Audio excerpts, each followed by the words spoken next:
10 বছর, 20 থেকে 25 লাখ টাকা, আর আমি আজও শূন্য। আজ আমি আমার জীবনের একটা সত্যি গল্প বলতে চাই। আমি গত 10 বছর ধরে অনলাইন কাসিনো খেলছি।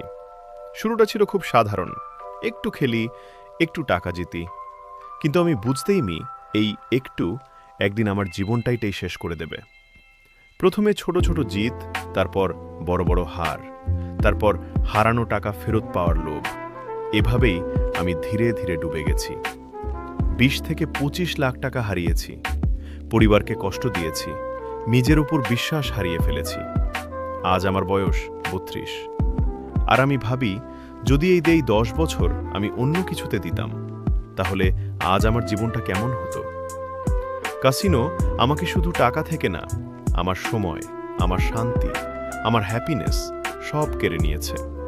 কিন্তু আজ আমি একটা সিদ্ধান্ত নিয়েছি, আমি আর খেলব না। আমি আমার জীবনটা আবার শুরু করব।